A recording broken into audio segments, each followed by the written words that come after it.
Yo, I hope you guys are doing fantastic today. In this video, we're going to be going over a Greatsword, Sword and Shield PvP build. Before we get too deep into the build, I do want to give a quick disclaimer that AGS did just announce a big balance pass that's going to be coming to the game very soon. It should be on the PTR very soon, and in that balance pass, the Greatsword is going to be heavily looked at. That was on the list of things to be looked at, so just know that that's happening, and I fully expect the Greatsword to get nerfed. I don't know how bad, I don't know what's going to happen to it, but I would imagine at least the tracking and the damage is going to get looked at. Something along those lines is my best guess. But just a quick disclaimer that I do fully think that this weapon is about to get nerfed because it is super crazy strong. So enjoy this build while it lasts, boys and girls, and make sure you don't go out and go too crazy with your builds at the moment, like rolling gear or whatever, because this balance change could completely change things.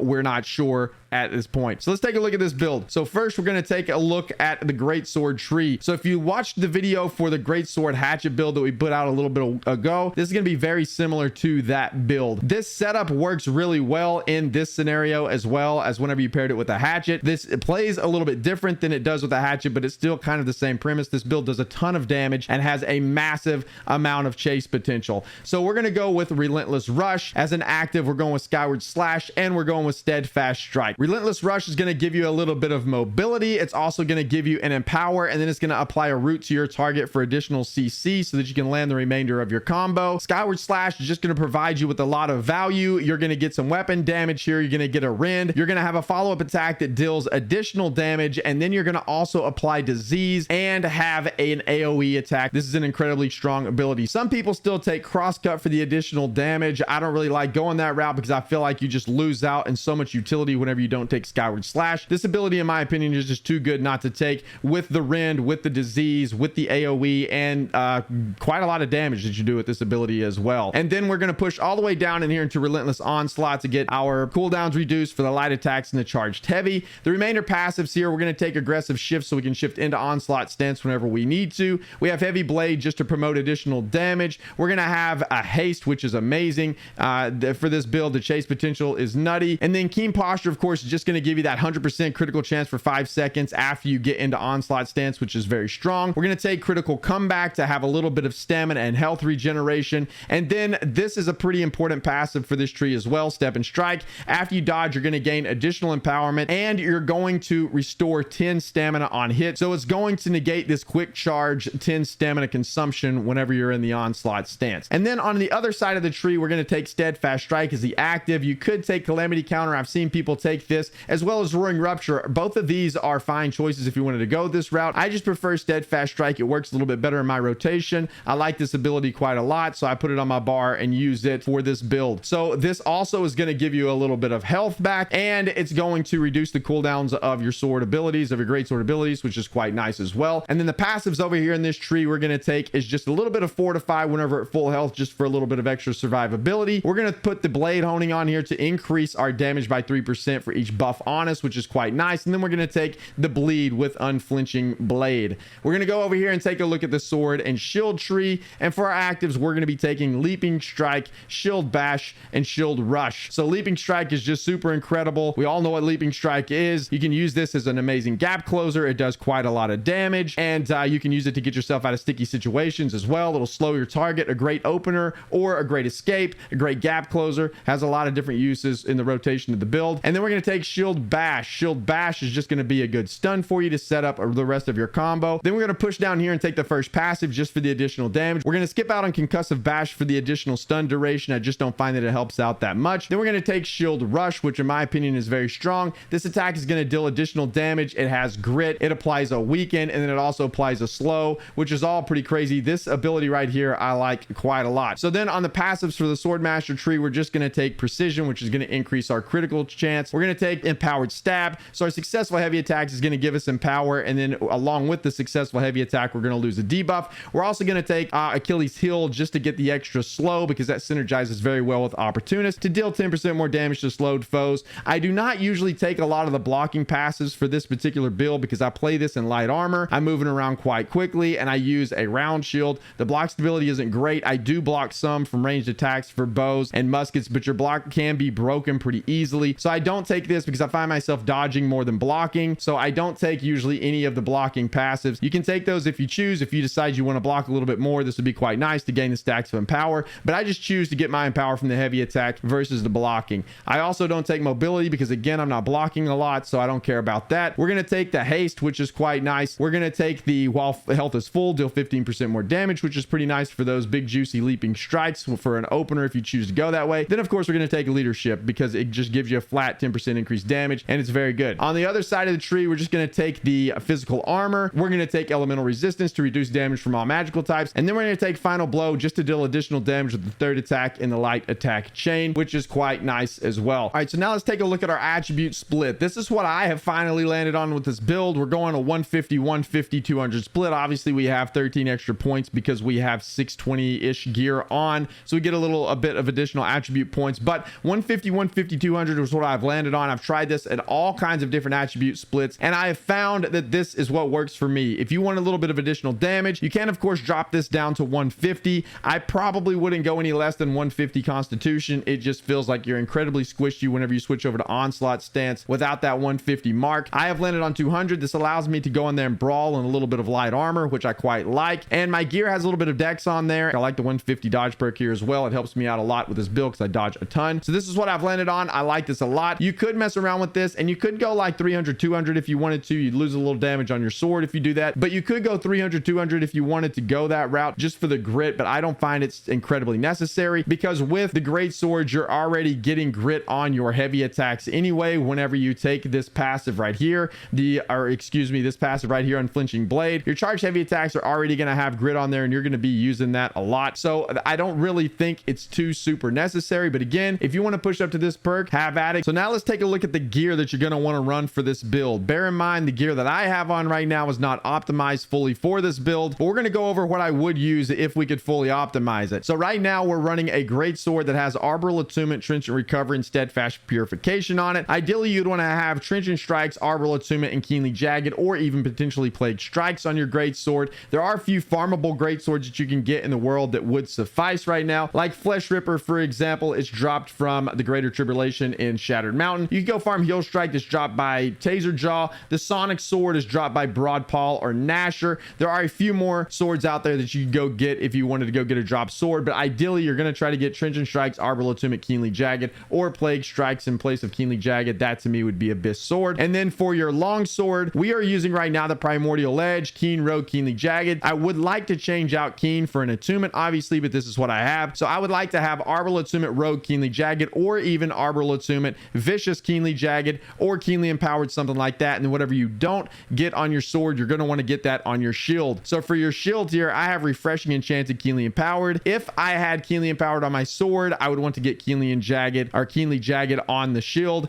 Since I have Keenly Jagged on the sword, I want to get Keenly Empowered on the shield. You just don't want to stack the perks. So for the shield specifically, I would want to also get Fortified Shield Rush. I really like that a lot for this build. So I'd want probably that, Keenly Empowered and Vicious on this shield, or something to that effect would be what ideal for me. That's what I would want to run on the build. And then let's take a look at the rest of our armor. So for our armor, we have on Shirking Fort, Refreshing Resilience. We have on Refreshing Evasion, Resilient, Empowering Leaping Strike. We'll talk about Empowering Leaping Strike here in just a second and why I don't think you want to run that on your sword, because I've seen a lot of people try to run that on their sword. For me, it's just not there, and I'll talk about that here in just a minute. We have Resilient, Relentless Freedom on the gloves. Relentless Freedom is a must-have for this build for sure. We have Shirking Fort, Refreshing Resilient on the pants. These are just the regular pants. Then we have Refreshing Ward, Shirking Fort, Resilient on the light boots, just because this is really the only light boots I could slot with this build to try to test this thing out. So ideally on this armor though, you see we have a lot of Refreshing Evasion in this build. For me, ideally, I would want 5-piece Resilient, 5-piece Shirking Fort,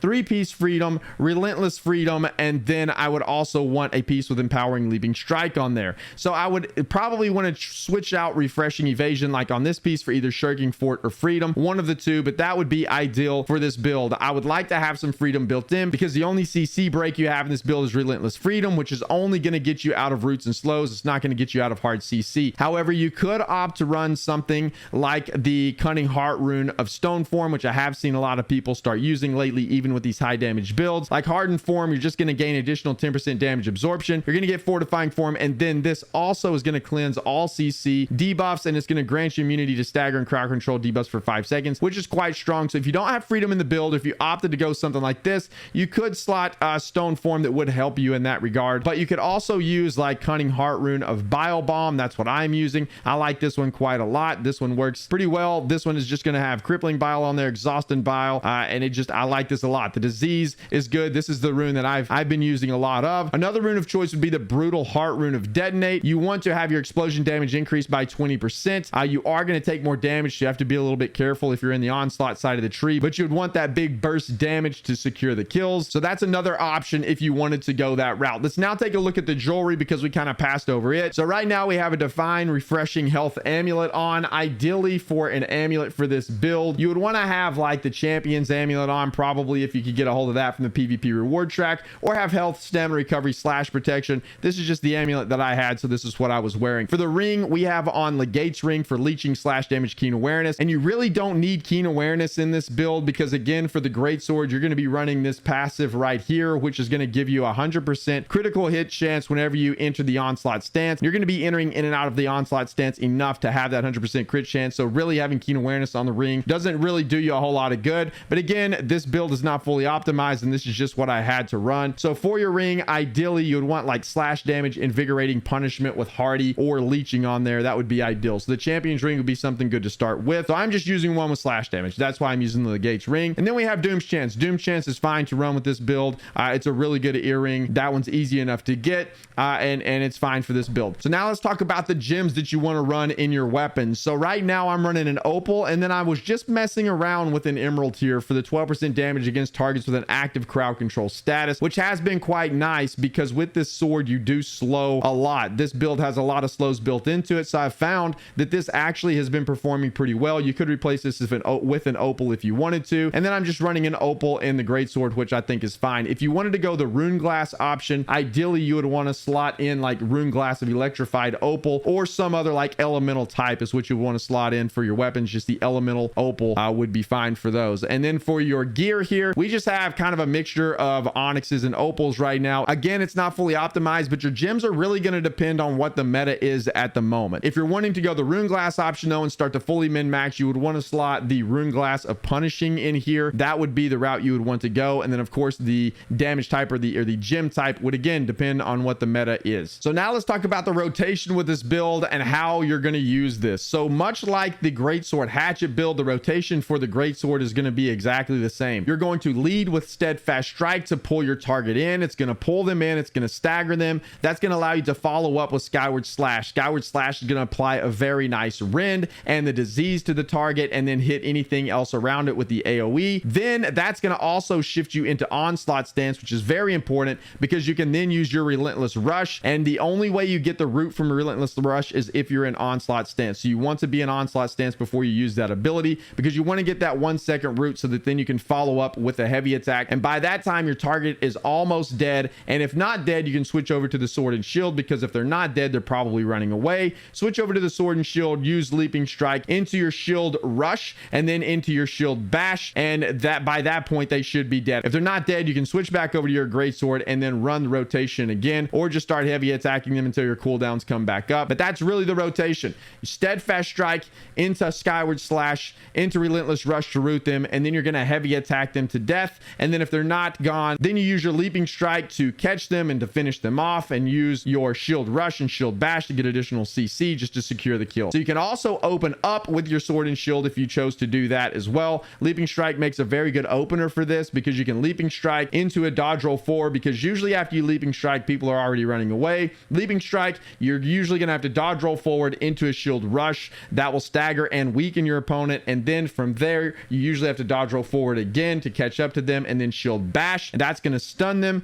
From there you can switch over to your Greatsword and then go through your combo again, which is your steadfast strike into skyward slash into relentless freedom for the root, and then heavy attack and rinse and repeat. So the sword can also be used, your sword and shield bar, your back bar can also be used for some nice getaways with your leaping strike. Leaping strike is just super versatile. You can use it to get away, you can use it as an opener, you can use it as a closer whenever people are running away. It'll slow targets. It's a very, very good ability. And then of course you have your additional CC on that bar as well, just to help you secure kills. So that's kind of the rotation. That's how you're going to play this build. You can play this build pretty bruiser-ish because you have 200 con, you are in light armor, but with shirking fortification, you're going to have quite a lot of survivability. And if you need additional survivability, you can always switch over to your defiant side of the tree by using steadfast strike, which is kind of nice. That's going to give you additional damage reduction. So you're going to take 15% less damage if you need to do that in a pinch. So you can gain a little bit of extra tankiness from that as well if you need to. And you have your shield that you can utilize in the sword and shield tree, but just remember your shield break can happen pretty easily because there's not a ton of block stability on the round shield. But that's how you use the build. That's the rotation. It's an incredibly fun build. It can do a massive amount of damage, and there's quite a lot of survivability built into the kit too. So that's it. Super fun build, super fun to play. Enjoy this while it lasts, because I do fully believe the Greatsword is about to get nerfed. How big of a nerf, I have no idea, but I do think that nerf is coming. But that's going to do it for this one, boys and girls. Thank you guys so much for hanging out. Thank you for watching the video. I greatly appreciate it. If you enjoyed this video, or if you just like New World content in general, please make sure to like and subscribe. That'd help me out a ton. And of course, you can come catch us live on twitch.tv/BDLG. We're there every Monday through Friday, 8 o'clock a.m. CST. We have a great time over there. We PvP a lot. We PvE a lot. We do all kinds of fun stuff in the game. We talk about life in general. So just come hang out, man. It'd be good. It'd be awesome. We'd love to have you over there. But thank you guys so much for watching. I greatly appreciate it. We'll see you in the next one.